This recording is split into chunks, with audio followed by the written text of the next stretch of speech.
अभी जो है जैसे वक्त बदल रहा है, लोग बदल रहे हैं। उड़ी की बात करें हम स्पेसिफिकली, तो उड़ी के जो लोग हैं, most of the people they are living below the poverty line. क्योंकि एजुकेशन जो है सबसे इम्पोर्टेंट वेपन है, आप इससे कुछ भी चेंज कर सकते हो। 74 साल गुजर गए, हमारा एनएस ब्रिज नहीं बना है।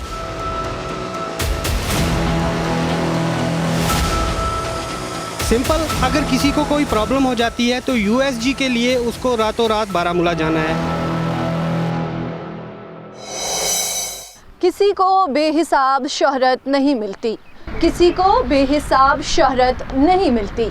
उन्हीं के नाम है दुनिया में अच्छे जिनके काम। नाजरीन, यहाँ की आवाम के साथ हमारी बातचीत जारी है। जैसा कि आप सब जानते हैं कि हमारे इस रूबरू प्रोग्राम का मकसद सिर्फ लोगों के मसले मसाइल आला हुकाम तक पहुँचाना है। चाहे बात तालीम की हो या बात हेल्थ सेक्टर की हो, चाहे बात करप्शन की हो या चाहे बात वुमेन एम्पावरमेंट की हो। आइए जानते हैं यहाँ के लोगों से क्या कुछ कहना है उनका इस बारे में।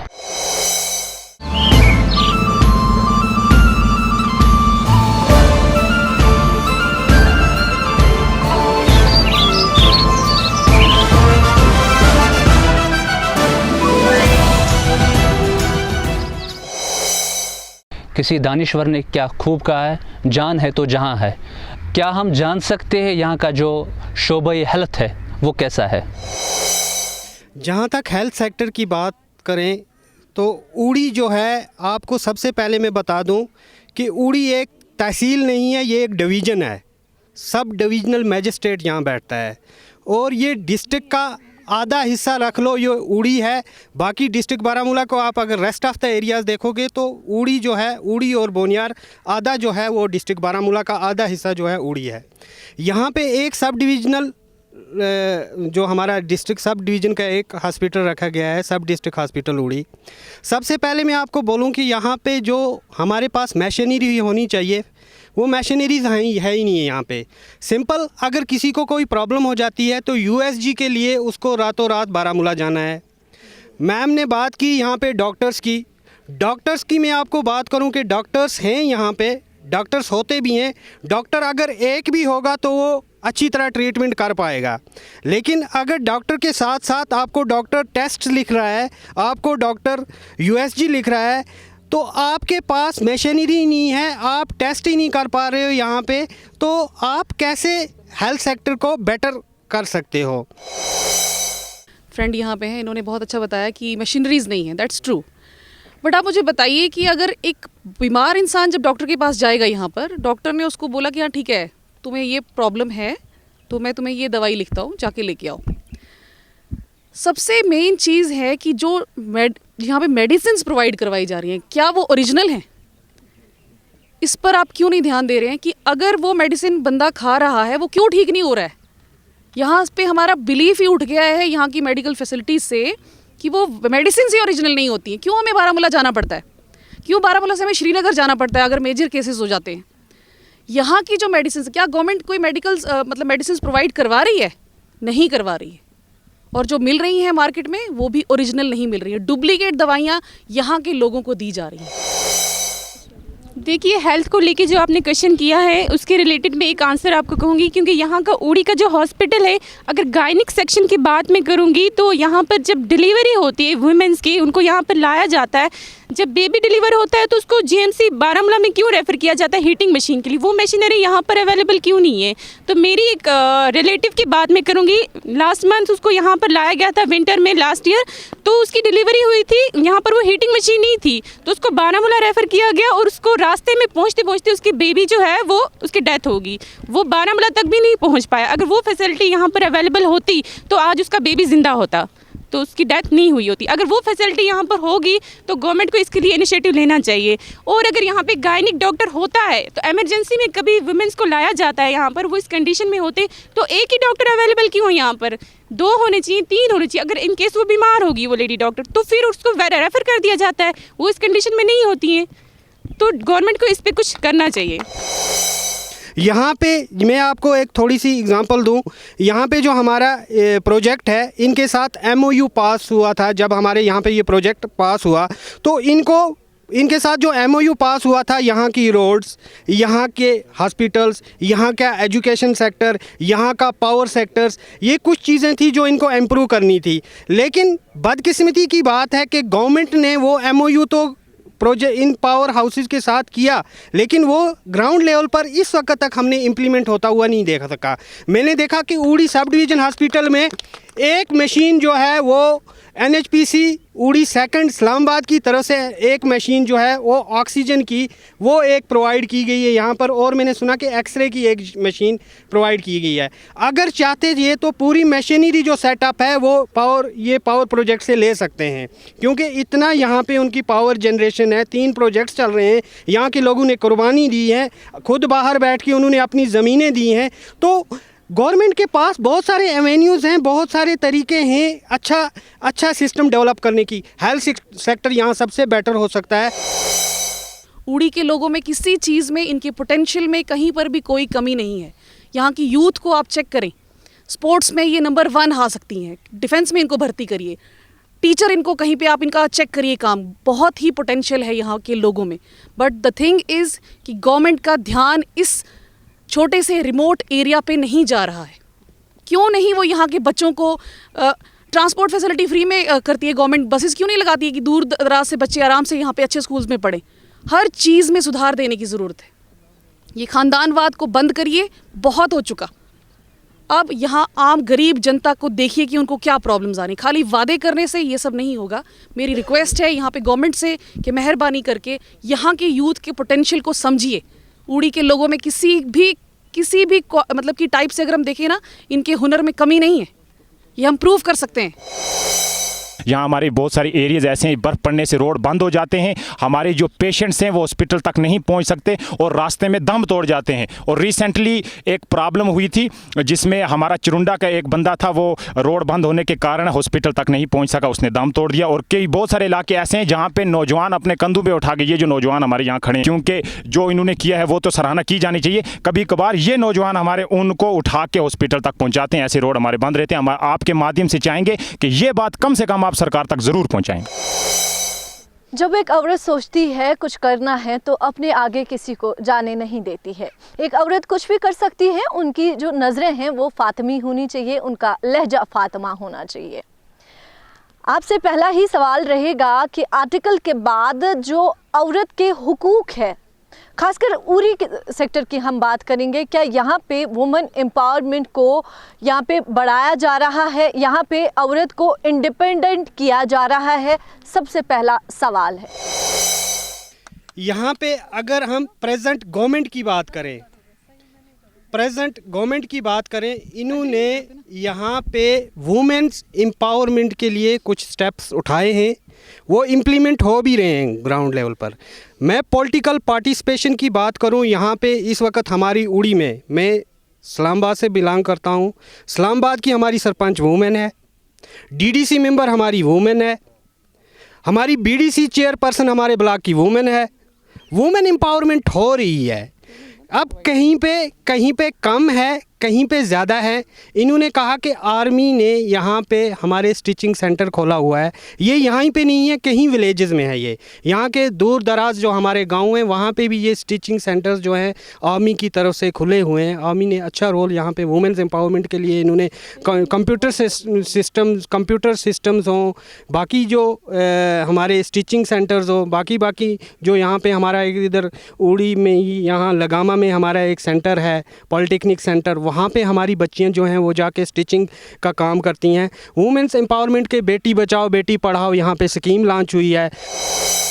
तो टॉपिक है वुमेन एम्पावरमेंट के बारे में, तो मैं बोलूँगी one is not born women, one becomes women. हर कोई औरत जो होती है वो अपने लिए स्ट्रगल करती है। बहुत सारी ऐसी फैमिलीज़ हैं आप देखेंगे जहाँ पे वुमेन्स को इतनी इंपॉर्टेंस नहीं दी जाती है। स्पेशली अगर बात हम उड़ी की करें तो यहाँ पे मेल डोमिनेंसी ज़्यादा है, male people are more dominant than women, ठीक है। तो वहाँ जो भी डिसीजन मेकिंग होता है या कोई भी घर का कोई भी फैसला होता है उसमें वुमेन्स जो होती हैं वो एक्टिवली पार्टिसिपेंट्स नहीं होती हैं वहाँ पे, बिकॉज़ वो जो होती हैं बिकॉज़ वो जो होती हैं उनको कम इम्पोर्टेंस दी जाती है सोसाइटी में। सबसे पहले उसका जो सेटबैक है, जो फैमिली मेम्बर्स हैं वो उनको गलत नेगेटिव स्टेप से आगे बढ़ाया जाता है, जिसकी वजह से जो सोसाइटी होती है वो भी इन्फ्लुएंस होती है और वो उनको ट्रैप कर लेती है। जो वो होती हैं वो कॉन्फिडेंस, लैक ऑफ कॉन्फिडेंस और उनमें लो सेल्फ इस्टीम हो जाती है, तो बहुत सारी चीज़ों का विक्टिम बन जाती हैं वुमेन। तो आप कैसे एक्सपेक्ट करते हो कि आपने यहाँ की वुमेन की बात की, टाउन में it's okay, but if you go along some village और वहाँ पे अगर आप बात की जाए उन औरतों की, तो वहाँ पे बहुत सारी ऐसी औरतें हैं जो एजुकेशन तो दूर ऐसी ऐसी चीज़ों से सफ़र कर रही हैं जिनका आपको पता भी नहीं होगा। देखिए सर, उड़ी में आर्मी जो है इनका एक अच्छा रोल है। यहाँ पे हमारे आर्मी एरिया में पहले होता था, इन्होंने सिलाई स्टिचिंग वगैरह रखे थे, कंप्यूटर सिखाते थे, कुछ था।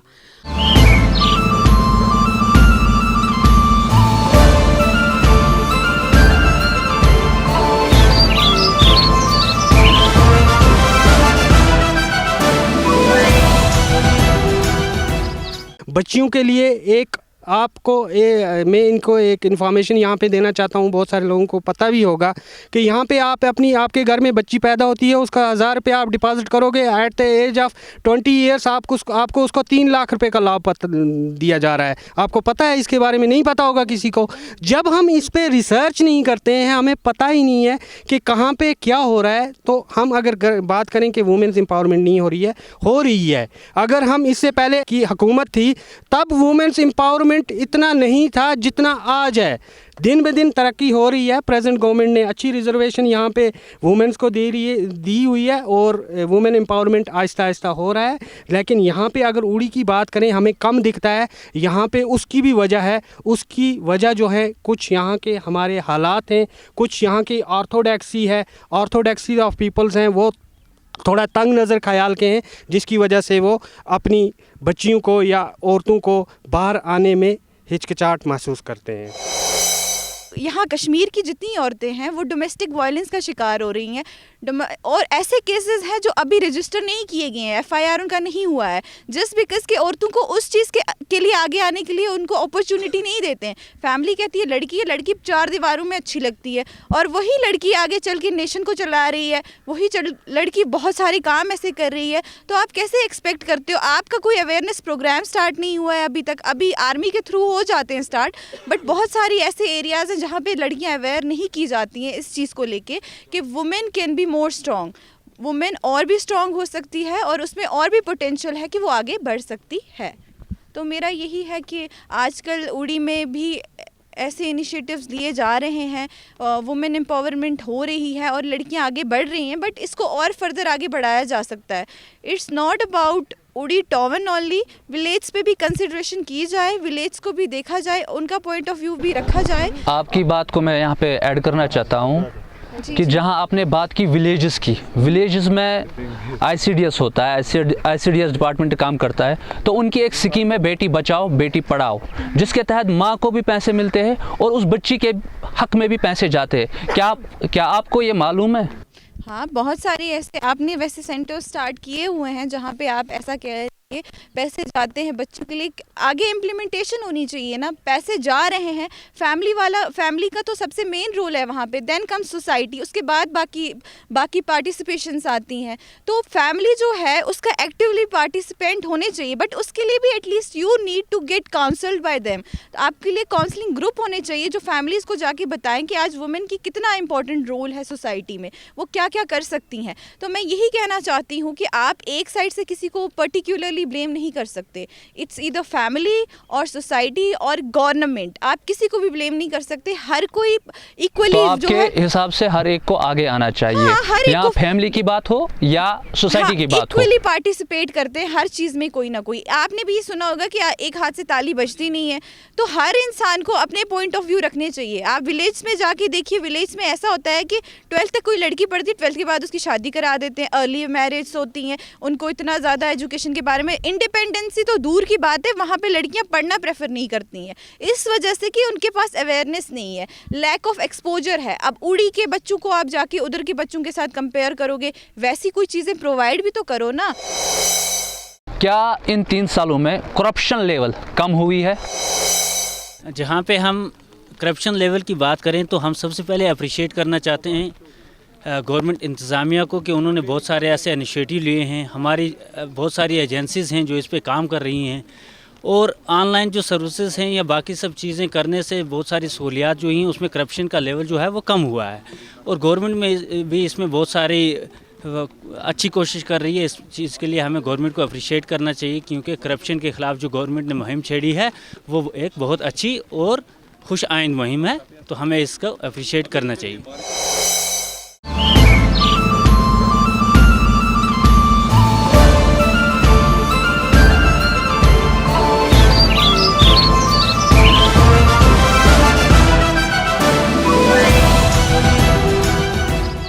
क्या मैं जान सकता हूं कि हमारा यूथ ड्रग्स की ओर क्यों जाते हैं? ड्रग्स की ओर जो भी यूथ जा रहा है वो मेरे ख्याल से जो बेसिक उसका रीज़न है वो अनएम्प्लॉयमेंट है।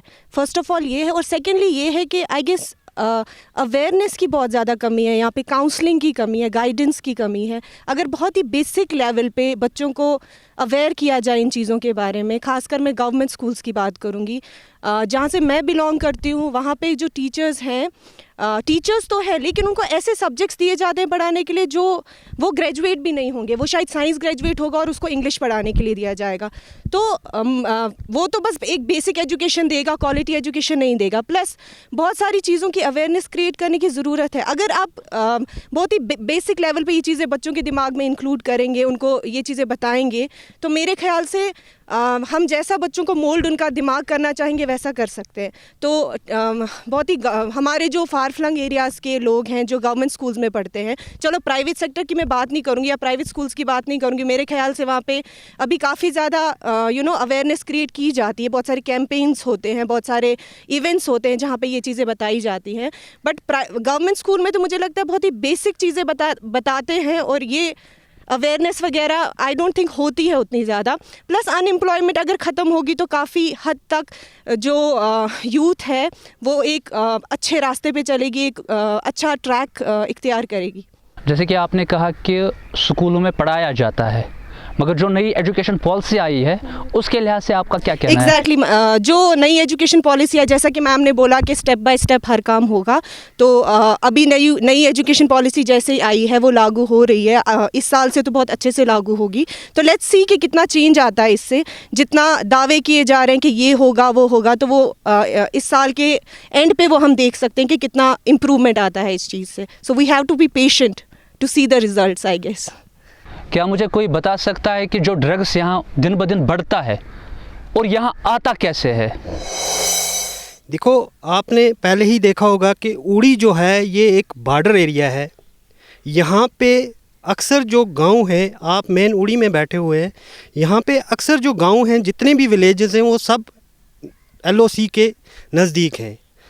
और इससे पहले यहाँ पे आपने देखा होगा कि यहाँ पे ट्रेड भी चला था। हमारा जो काउंटर पार्ट, हमारा नाइबरिंग कंट्री जो है पाकिस्तान, वहाँ से ट्रेड भी हुआ था। तब भी यहाँ पे ड्रग आना, उस ट्रेड के ज़रिए से भी कुछ ड्रग आना शुरू हो गया था। और अभी जो कहीं पे यहाँ पे जब भी क्रॉस बॉर्डर से जो भी इन्फिल्ट्रेशन बिड्स होती हैं या बाकी चीज़ें होती हैं, तो उनके ज़रिए भी हमारे जो नाइबरिंग कंट्री है वहाँ से ड्रग्स आता है। और उसके बाद इससे हट के मैं कहूँ कि यहाँ पे ड्रग क्यों ज़्यादा बढ़ जाता है और बढ़ता है, इसमें कोई शक नहीं है। यहाँ पे पिछले कई सालों से जब यहाँ पे ट्रेड हुआ उसके बाद और आज प्रेजेंट एरा की हम बात करें, और आज भी ड्रग अच्छा खासा यहाँ पे चलता है, अभी भी यहाँ पे यूज़ हो रहा है और बहुत सारे बच्चे इसका शिकार भी हो गए। उसमें मसला यही है कि सबसे मेन काज जो है, उड़ी फार फ्लंग एरिया है, यहाँ पे लोगों के पास कोई एवेन्यूज़ नहीं है। यहाँ की जो एजुकेशन सिस्टम है, मैंने पहले भी कहा, इम्प्रूव हो रहा है। मैंने आपको पहले ही कहा कि 2011 सेंसस के मुताबिक यहाँ 88 पॉइंट समथिंग यहाँ पे एजुकेशन थी। जो ये जो ड्रग्स हैं इसके ऊपर हमारी एक टीम 360 है। हम कुछ कार्यक्रम करते रहते हैं, जैसे इसमें नुक्कड़ नाटक करते हैं, कुछ ड्रामाज करते हैं, कुछ स्टोरीज़ बनाते हैं, जिससे साबित हो सामने देखने वाला व्यक्ति इसमें मुलव्वस ना हो कि इसके जो नुकसानात हैं वो बहुत ज़्यादा हैं। और ये सर ने खुद कह दिया था कि जो चीज़ आदमी ने 10 में बेचनी है, कोई लाखों में उसका लाख रुपया दे रहा है तो जाहिर सी बात है वो 10 वाला लाख में दे देगा। ज़मीर मर चुके हैं इंसानों के आज, इतना हो चुका है। नॉट ऑनली कमल कोर्ट, बहुत सारे इलाके इसमें मुलव्वस हैं। अब कमल कोर्ट ही क्यों ज़्यादा सुर्खियों में आता है, सवाल था मैम का। मैम जवाब ये है कमल कोर्ट सुर्खियों में इसलिए ज़्यादा आता है कि चेकिंग है, नाके 2-3 है वहाँ पे आता है। तो सब जब एरियाज़ को आप देखोगे वहाँ ज़्यादा नाके नहीं हैं, तो इस वजह से शायद वो ना आए हों। तो एक एरिया को टारगेट नहीं कर सकते हम कि हमारा सिर्फ कमल कोर्ट है जो इस चीज़ में फंसा हुआ है। ये एक तो ये, और दूसरा ये जो अनएम्प्लॉयमेंट है। हमने रिसेंटली, हम आपको बताएंगे मज़ीद वक्त आपका ना लेते हुए, कि हमने एक छोटी सी एक फ़िल्म बनाई हुई थी यहाँ पे कोविड-19 के दौरान। उसके बाद में हमने फिल्म बनाई, वो उसका टाइटल हमने दिया दिल जले गुला। वो ये था कि एक बच्चा, पढ़ा लिखा बच्चा, उसको जिस वक्त जॉब नहीं मिलती है, वो घर की प्रॉब्लम्स बढ़ती जा रही हैं, अनएम्प्लॉयमेंट जनरेट हो रही है, एम्प्लॉयमेंट मिल नहीं रही है, तो वो उन गलत हरकतों में मुलव्वस हो जाता है और वो गलत रास्ता इख्तियार कर लेता है। तो यही है कि मुलव्वस क्यों हो रही है यूथ इन चीज़ों में, इसलिए कि इतनी मजबूरियाँ बढ़ चुकी हैं, अनएम्प्लॉयमेंट इतनी हो चुकी है कि मजबूरन एक अच्छे से व्यक्ति को इन गलत चीज़ों में मुलव्वस होना पड़ रहा है। जैसे यहाँ पे अभी तक बोला गया, मतलब यूथ को रिलेट किया जा रहा है ड्रग्स से, और हम बोलते हैं कि अवेयरनेस क्रिएट करेंगे हम स्कूल्स में ताकि बच्चे जो है वो ड्रग्स में इन्वॉल्व ना हो।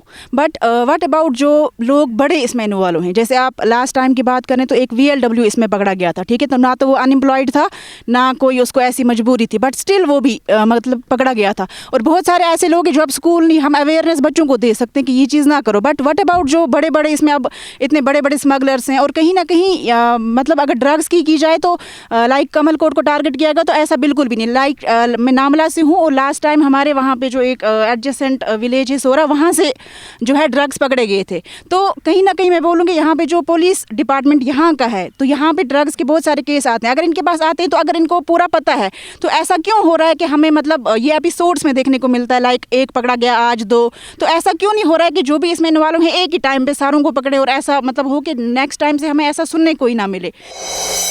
अनएम्प्लॉयमेंट की बात करें, यहाँ पे अनएम्प्लॉयमेंट ख़त्म हो सकती है। यहाँ पे बहुत सारी चीज़ें हैं जो यहाँ पे हमारे यहाँ पे हैं। ट्रेड है, ये अगर अच्छे से दोबारा से चल जाता, बहुत सारे लोग थे यहाँ पे जिनको एम्प्लॉयमेंट जनरेट हुई थी इस ट्रेड की वजह से। यहाँ पे हमारे, आपको मैं बताऊँ कि यहाँ पे जहाँ पे आप बैठे हुए हैं, यहाँ से एक रोड निकल सकता है जिसमें 2 घंटे में आप जम्मू पहुँच जाओगे। आपसे मैं एक बात जानना चाहूँगी, कमल कोर्ट क्यों है ज़्यादा इन्वॉल्व ड्रग्स में? देखो मैम, मैं ये नहीं कह सकता कमल कोर्ट, देखो हर जगह ये ज़रूरी नहीं है। कमल कोर्ट इस वक्त इसलिए सुर्खियों में आ गया क्योंकि कमल कोर्ट के कुछ वहाँ पे पकड़ी गई ड्रग्स। ऐसे ऐसे मेरे ख्याल से और जगह पर भी होंगे जो अभी सामने नहीं आए हैं या पकड़े नहीं गए हैं। हाँ, कमल कोर्ट की दूसरी वजह भी है कि कमल कोर्ट जो है वहाँ पे बॉर्डर जो है वो बहुत नज़दीक है, बहुत एडजॉइंट है। वहाँ माड़ियाँ पड़ता है गांव, जहाँ की पिछली बार कुछ लोग इसमें इन्वॉल्व पकड़े गए, एक गाड़ी पकड़ी गई, वो भी बहुत। दैट मीन्स आपका मानना है कि जो ड्रग्स आता है वो पड़ोसी मुल्क से आते हैं? बिल्कुल, यहाँ पे और कोई दूसरा, मैं डायरेक्टली क्या डायरेक्टली यही कहूँगा कि वहीं से आता है। यहाँ पे तो बनता नहीं है, यहाँ पे लोकल इसका कोई है नहीं, ऐसा और कोई नहीं है। देखिए, अगर वहाँ से ड्रग्स आते हैं, आपने कहा पड़ोसी मुल्क से ड्रग्स आते हैं, तो यहाँ पे कोई ना कोई होता, आपको लगता है कि सोसाइटी की भी जिम्मेदारी बनती है? अगर आप कहते हैं कि जो ड्रग्स है अनएम्प्लॉयमेंट से है, ये सब कुछ हो रहा है, तो ड्रग्स भी तो पैसों से मिलता है, वो पैसे एक यूथ के पास कहाँ से आते हैं? देखो मैम, जब आपको 10 रुपये की चीज़ कोई 1000 में दे देगा, 10 रुपये में आप लोगे, उसको आगे जाके 1000 में बेचोगे, या 1000 में ख़रीदोगे तो लाखों में बेचोगे, तो उससे एक बंदे को लालच तो बढ़ेगी। जैसे कि मैम ने अभी पूछा कि जो ड्रग्स है वो उसको कैसे रोका जा सकता है, तो मैं इसका आंसर ये देना चाहूँगी। अगर यहाँ मैं उड़ी की बात करूँगी, अगर यहाँ पे अच्छे अच्छे कोचिंग सेंटर खुलवाए जाएँ या गेम स्पोर्ट्स वगैरह ये खुलवाए जाएँ, तो मैं कहती हूँ जो यंग यूथ है, जो इसकी ज़्यादा यंग यूथ है वही तो ज़्यादा ड्रग्स की तरफ जा ही रही है ना। तो अगर यहाँ पे गेम स्पोर्ट्स खुलवाए जाएँ या म्यूज़िक की क्लासेस वगैरह करवाई जाओ, तो मैं कहती हूँ कि जो यंग यूथ है वो ड्रग्स की तरफ जाएगी ही नहीं। तो इसका आंसर यही हो सकता है। कोचिंग आपसे जानना चाहूँगी, कोचिंग सेंटर्स से क्या होगा? एजुकेशन को पहले ही बूस्ट किया जा रहा है, कोचिंग सेंटर्स अगर यहाँ पे मिलते हैं बहुत अच्छी बात है, बट मैं आपसे ये जानना चाहूँगी कि ड्रग्स को कैसे रोक सकते हैं? मैम ड्रग्स को तो तब भी रोक सकेंगे ना अगर जो यंग यूथ है वही तो ज़्यादा इसकी तरफ जा रही है ना। हम जो ओल्ड मेंस है वो तो जा नहीं रहे ना, तो जो यंग यूथ है वो ज़्यादा इंटरेस्टेड किस में होती है? गेम स्पोर्ट्स में। तो तभी मैं ये बोल रही हूँ कि यहाँ पे गेम स्पोर्ट्स वगैरह प्रोग्राम उनके करवाए जाएँ या यहाँ पे टूर्नामेंट खिलवाए जाएँ, तो जो यंग यूथ है वो ड्रग्स की तरफ जाएगी ही नहीं। तो अवेयरनेस तो हम बच्चों में करेंगे क्रिएट। तो जो भी ये हो रहा है इसमें कहीं ना कहीं मुझे लगता है जो बड़े ब्यूरोक्रेट्स हैं कहीं ना कहीं तो है कि कोई बच रहा है। और अगर जो अभी तक पकड़े जा रहे हैं, लाइक आपने इतने सारे लोगों को पकड़ा तो आगे आपने उनका क्या किया? तो हम देखते, मुझे नहीं लगता ऐसा कोई एक्शन उठाया जा रहा है। तो तभी जो है ये चीज़ इतनी, अगर इसकी अच्छी कोई स्ट्रॉन्ग जो पनिशमेंट होती तो मुझे नहीं लगता है कि पनिशमेंट देख के दूसरा बंदा इसको करता। तो कहीं ना कहीं गवर्नमेंट की भी यहाँ पे जो है या जो भी हमारे पास एजेंसीज़ हैं वो इतना अच्छा वो नहीं कर रहे हैं, जिसकी वजह से इस चीज़ को ज़्यादा बढ़ावा मिल रहा है। और रोज़ रोज़ जो है हम कहीं पे सुनते हैं कभी कहीं पे पकड़ा गया, और कितनी सारी चीज़ें हैं, किधर किधर आप पहुंचोगे। कहीं कहीं पे जगहों पे जो है आपकी रोड कनेक्टिविटी नहीं है, तो कितनी सारी जगह पे है जहाँ पे शायद मुझे लगता है कि हम वहाँ पे पहुँच भी नहीं सकते हैं। तो अवेयरनेस जो है वो स्कूल्स के लिए है, तो बाकी के लिए जो है ये बहुत बड़ा मतलब मुझे लगता है जिसका मतलब रोकना जो है बड़ी मतलब पहुँच मतलब इसके लिए लगेगी, तो फिर जाकर जो है ये पूरा कंट्रोल कर सकते हैं। ऐसे तो बोलने को अवेयरनेस हम एक जगह 10 बंदों को जमा करेंगे और वो होंगे भी उसमें कि नहीं, तो वो तो मतलब ये चीज़ है। जैसा कि मैम ने ये कहा है कि हम कैसे रोकेंगे, यानी कि जो यूथ यहाँ इसमें ड्रग्स में मुब्तला हो रहे हैं उनको हम कैसे रोकें इस चीज़ से। तो मैं आपको ये कहना चाहता हूँ कि सबसे बड़ी चीज़ ये है कि यहाँ की अनएम्प्लॉयमेंट दूर करें। यहाँ का जो भी यूथ है उसको एम्प्लॉयमेंट दें, चाहे आप प्राइवेट सेक्शन में दे रहे हैं चाहे आप गवर्नमेंट में दे रहे हैं, यूथ को इस तरह मोड़ें। और दूसरी चीज़ ये है मैम कि सबसे ज़्यादा स्पोर्ट में यहाँ का जो यूथ है उसको स्पोर्ट की तरफ मोड़ें। और यहाँ पर कई जगह ऐसी हैं जो ग्राउंड भी नहीं है, ऐसी चीज़ दें, ग्राउंड दें और हर एक बच्चे को मौका दें कि वो उनका जो सेंस, उनका जो माइंड है वो इस तरफ मुड़ सके। और ज़्यादा से ज़्यादा यहाँ पर क्या किया जाए मैम कि बच्चों को मौका दिया जाए आगे निकलने का, ना कि उसकी तरफ जाने का। आज के इस रूबरू प्रोग्राम में एक नन्ही सी गुलाब बच्ची हमारे साथ जुड़ी हैं जो अपने ख़यालात का इजहार आज यहाँ पर इस रूबरू प्रोग्राम में करना चाहती है। आइए सुनते हैं इनके क्या ख़यालात हैं। अस्सलामुअलैकुम, मेरा नाम शेख ज़ैनब अल गज़ाली है। मैं दूसरी जमात से हूँ और मेरी उम्र 7 साल है। आज मैं आपको एक बात बताऊं जो हमारे पूरी उड़ी टाउन में है, जो वहाँ का कचरा हम पूरे उड़ी के टाउन में जब हम जो पानी पीते हैं वो आपको पता है कहाँ से आता है? वो नामला के नालों से आता है, जिसमें डाइपर बहुत सारी गंदगी है। वो पानी हम पीते हैं, हम मजबूर हैं वो पानी पीने के लिए, हमारी सेहत ख़राब हो सकती है। आप चाहते हैं हमारी सेहत खराब है, गवर्नमेंट से मेरी ये अपील है कि वो नामला के सारे नाले साफ़ कर दें ताकि हमें साफ़ पानी मिले, हमारी सेहत ठीक रहे। दूसरा पॉइंट है ये सिंगल यूज़ प्लास्टिक बैन कर दें। हमारी कश्मीर में लोग बाहर से आते हैं यहाँ पे घूमने, बदकिस्मती से यहाँ पे आकर क्या देखते हैं? सिंगल यूज़ प्लास्टिक होता है, पॉलीथीन होता है, बहुत सारी गंदगी होती है, शादियों से डालते हैं डस्टबिन, सब कुछ गंदी चीज़ें होती हैं वहाँ पे। और लद्दाख में जब सिंगल यूज़ प्लास्टिक बैन हो गया तो कश्मीर में क्यों नहीं हो सकता है? कश्मीर हमारी जन्नत है। हाँ, कश्मीर जन्नत को कोई ख़राब कर सकता है?